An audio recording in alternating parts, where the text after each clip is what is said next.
So we launched this new feature.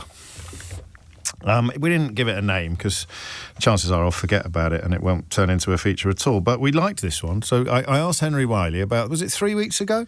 Yeah. Yesterday, 3 weeks ago yesterday. So. I said, just have a look. There seem to be quite a few stories bubbling around about all the stuff you'd expect in any party led by Nigel Farage. Bit of racism, bit of weirdness, bit of wrongness, bit of lies. Let's just do a quick rundown of what's gone on. So we came on the show on a Wednesday. I took him for a drink on Tuesday. We won't talk about what happened on Wednesday. And then he came back on the Tuesday with 4 more stories. And by the end of the week, we'd done about 28 stories, just in 1 week alone. But then Henry was called away to more important matters, like presenting programmes on LBC, which he does increasingly and rather well. So if you haven't treated yourself to that experience, then there's something to put on your to-do list. And then I think you had some time off. Yeah. Yes-ish. Okay, sort of. But now you're back. And rather than cast your eye over the last 2 weeks, which would actually take too long, I tasked you with looking at what's happened in Farage land in the last 24 hours. Let's see what's happened in the last 24 hours. Can I get you to pick a number between 1 and 4, James? 3. 3. Well, this is obviously the sort of party of the motorist is something that's often frequently spoken about in politics. However, there is frustration among motorists because of the Reform UK West Northamptonshire Council. Let me tell you more. A group who represent the town centre businesses have said that these new changes are frustrating and disappointment. 2 changes in essence. Firstly, they're increasing car parking charges in Northampton. They are we also... don't really do motoring stories. I know, I did think that. Well, I will get to a... Did you clear this with anybody? Hang on, I just need to talk to... I don't know. He's doing a motoring story. Sorry. Is it? Sorry. This is... Oh, no. All right, carry on.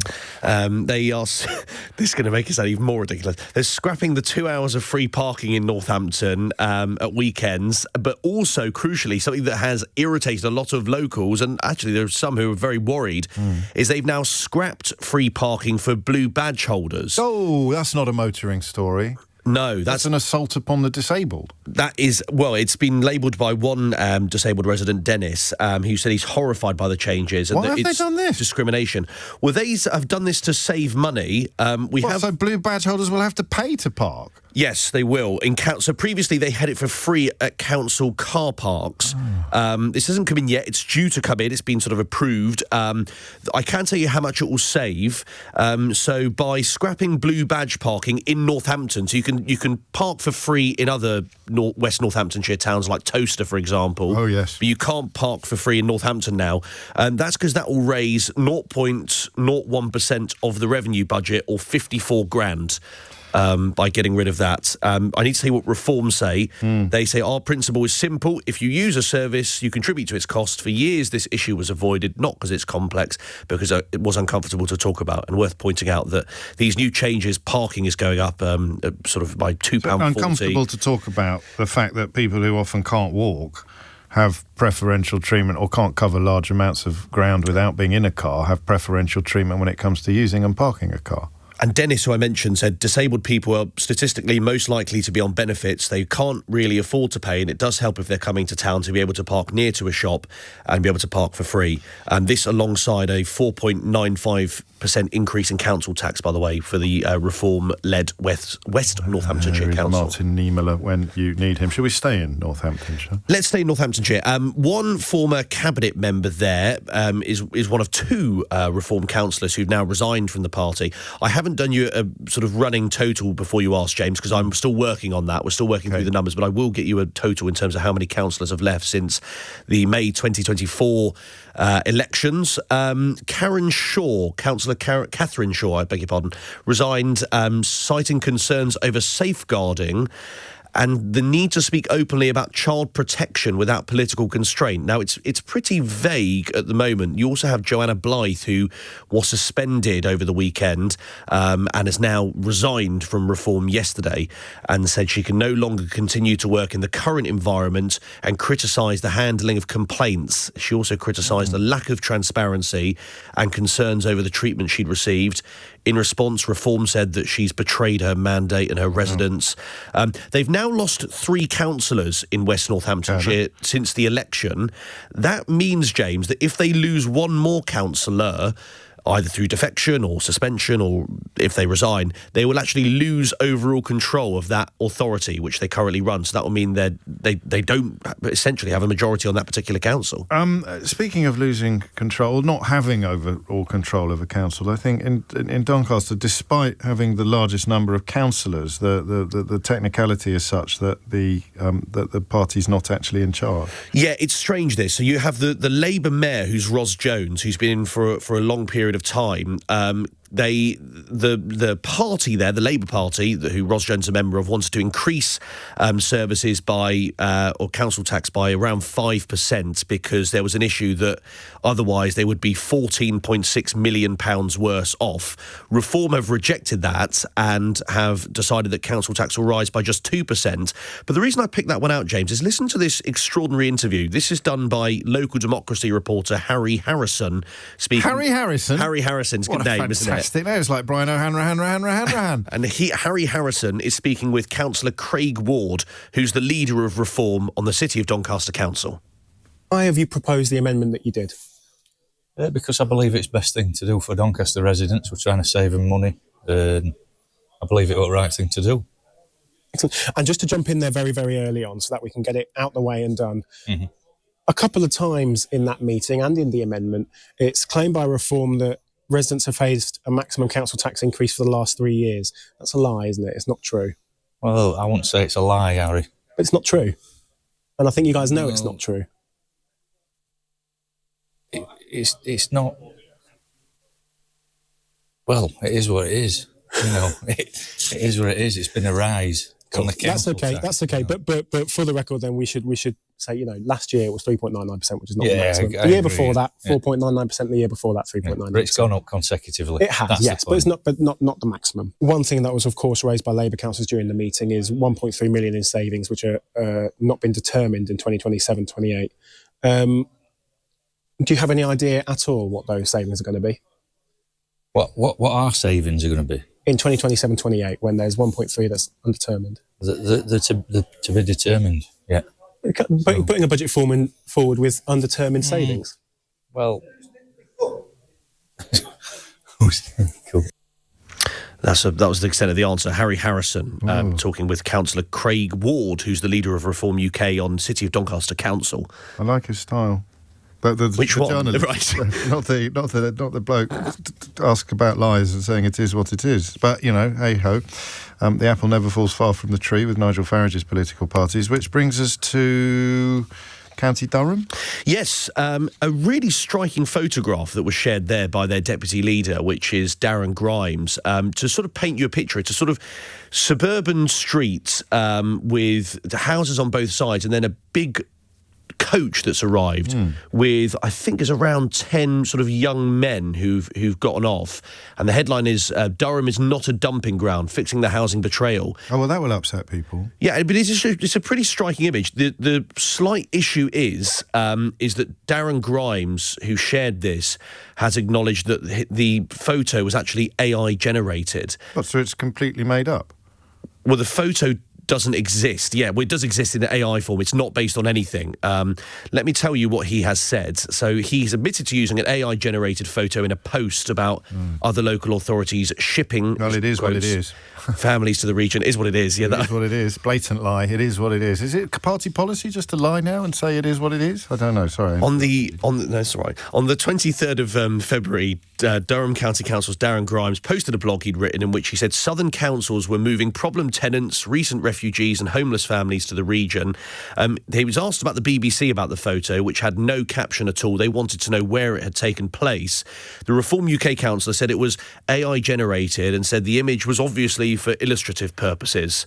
Darren Grimes said it was entirely predictable that the press were hyperventilating over the image instead of the fact that they were using the Southern councils as a dumping ground. Right. But he didn't have any photographic evidence of the thing that he was actually complaining about. He did say, though... He didn't pick a picture with children in it, for example. No, he didn't. So the photo... He would have... crafty. Yeah, it's a completely made-up image. Very crafty. Crafty. And he said you don't need a degree in advanced mathematics to see that the system is rigged. No, but you do need at least some knowledge of AI to see that the photograph that he used for this story is rigged. So that's 4 for 4. Are we going to do it all week? Yeah. Oh, I've got some bad news. I'm off for a couple of days. I know, but I'm Judith Chalmers. I know, but I'm in. So what tomorrow, I mean, so sorry. As in, I would love to carry on with this. No, you've got more important things to do. No, I'm in. We'll see. When are you off then? Oh, Thursday and Friday. Oh, that's okay. So we can do it Tuesday and Wednesday. Absolutely. Well, if there's stuff to talk about, of course, with the who caveat. knows? Yeah, there may not be. Motoring even, maybe. Yeah. Only right. Should we give it a name or should we just carry on winging it? We named the erotic fiction one, and that they stopped writing them. So maybe we only found. Did we find 3? 3 in the end. Examples of Reform UK members writing erotic fiction. Yeah. Yeah. All right. Well, we'll sort of think on to incredibly important matters. Henry Riley was bouncing around the studio when I arrived at work this morning because he had been informed that a major announcement would be made by Reform UK at yet another press conference. I think they currently call about 7 a day. And I presume, Henry, that your excitement was justified. Well, as you say, this was billed as a major announcement, and it was a defection, which Reform obviously, got form on. It's got to be Susan Hall then, if it's major announcement and it's London politics. It's got to be Susan Hall, maybe. Well, it's two defectors. Sir Robin Wales, who was former mayor of Newham. Oh.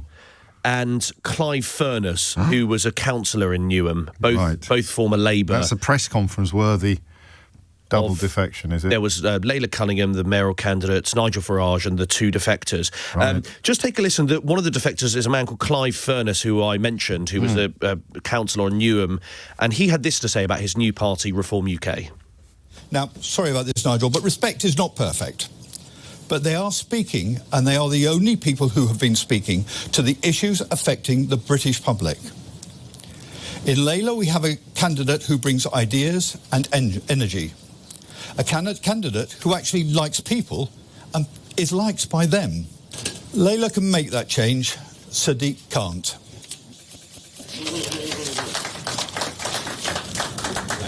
The applause is a little stilted because he got the wrong party there, the latest member of the Brains Trust. And Farage was sitting right next to where he was standing. So he was. He said, sort of the Respect Party isn't perfect. And just to remind your listeners, that was the former George Galloway outfit. I think he's going to fit right in, this Clive Furness character. As ever with these press conferences, it's really just about giving Farage an opportunity to wang on about something. Yeah, well, there was a chance to ask questions, so I asked him. He's made a lot of postal voting. He spent a lot of his speech before talking about it. And the various reports, and indeed he did confirm at the 2024 election, i.e. the last time he would have voted for a major election, and that Mr Farage actually voted himself by post. So I challenge the Reform UK leader on that. Again, Mr Farage, if I could ask you about postal voting, you spoke about it again there. It was reported that at the last election you voted by post. So? Well, I'm saying, should politicians set an example to get more people voting in person? I did vote by post at the last election, although I think I did actually turn up at the polling station with the ballot. So I received my postal vote. But I did actually deliver it on the day. But whatever. Look, this was all sold as convenience. It's so much more convenient to have a postal vote. But I repeat the point that people are voting weeks before election day. They haven't seen the whole argument play out. I'm not saying that every time he uses the word look, he's about to tell a lie. But I have noted in the past that when he says look, he says things that subsequently turn out to not be entirely true. Listen, I don't want to sound like an anorak, but he would have cast his vote somewhere in Kent. Yes, so he is on the ballot paper when he was elected in Clacton. It said his official polling address is in Orpington in Kent. Right. So, I mean, he said he handed it in person. I have to say that there is no photographic evidence of that we can find. But so he'd have been in Clacton campaigning, he definitely started the day and waiting in for the count. Yes. And then he'd have jumped in a car, driven to Orpington to hand in his postal vote in person, as he just claimed to you on tape, and then driven back to Clacton to attend the count for the election in which he was participating. I don't know his timescale, but based on what he has said in terms of handing his vote in person, which you can do with a postal vote, it would have meant that he started the day in Clacton, as you say, went to Orpington to hand in a postal vote and not get any sort of photo opportunity because it's the wrong constituency, and then go back to Clacton again. About 3 hours out round trip, all in all, in the middle of a day when he was followed around by camera crews, pretty much 24/7. Well, and I was there on the day. Did you see him disappear for 3 hours? I didn't, but I did arrive late. In fairness, so we don't know on that. No, that's true. One other issue that I actually had a second question. Oh no, James. hang on. Rob wants to know: did either of these defectors write any erotic novels? That's a good question. I haven't found out yet, but you've given me an idea. Thank you. Carry on. Peter Mandelson was an issue that was raised at the press conference. Let me just remind you, James, this was Nigel Farage speaking last year on Nick Ferrari's show regarding Peter Mandelson. Mandelson is, a wily operator. He is. A survivor. A scorpion. He would survive a nuclear blast. You just know he would. So he's a very clever... but he's very... You think about the number of times he's come back in his political career from seemingly the whole thing being over. Yep. He's a clever bloke. If I can help in bettering the relationship, I would do that for any member of the cabinet or any ambassador, because it's in the national interest. That was Nigel Farage in January of 2025. He, I asked him about it today. This was his view of the Peter Mandelson appointments. And I think the choice of ambassador, let's just not forget, what has happened post-Mandelson is also pretty embarrassing for pretty much everyone involved. I mean, Trump's going to be saying to himself, isn't he, why did they send me this guy? If he was that compromised and had been kicked out of British politics times before, what was Keir thinking? Well spotted. How many stories have you got today in the Farage Files proper? I've got you 2, 3, 4 today. 4 more. 4 more. Do you have... what my favourites are? I like the defectors who undefect. Oh, well, it's your lucky day. We got another one. So you put your far right leg in, your far right leg out, in, out, in, out. You shake it all about. Do the. This is a Tory councillor who defected to Reform and has defected back. This was in Burnham-on-Sea. He spent 4 days in Reform UK and then decided to leave the party. He quit the Conservatives last week, saying now that he's made an error of judgment. This is Alistair Hendry, who's on Somerset Council, and said he was leaving the Conservatives for Reform UK because he wanted a new start in politics and that Nigel Farage's party had the answers. Right. He now has said that he relented in a weak moment to pressure from the party and that he regretted the decision almost immediately. He said, I woke up, really regretted the decision, so after 4 days I've rejoined the Conservatives. I acted in haste, and after taking time to reflect, listen, consider my action and the interests of local residents, I've concluded that it was a mistake. Interesting. I mean, that could have gone anywhere, that paragraph. I woke up the following morning and really regretted the decision. Good Lord. Yes, and he also accused... It's almost erotic novel territory, this. He accused Reform UK, James, of chasing headlines. Surely not. Rather than what he said was following substance or going for substance. Chasing headlines? You'll be telling me next that another councillor has had to apologise for racist comments. Well, let me tell you, James, in Gloucestershire County Council, Councillor Mark Howard has apologised for offence for his comments that they caused. He's been accused of, and not my words, but blatant racism by a fellow councillor. The comments were also described as ridiculous. So these complaints were launched over his speech during a Gloucestershire County Council meeting in 2025 last year, towards the back end of it.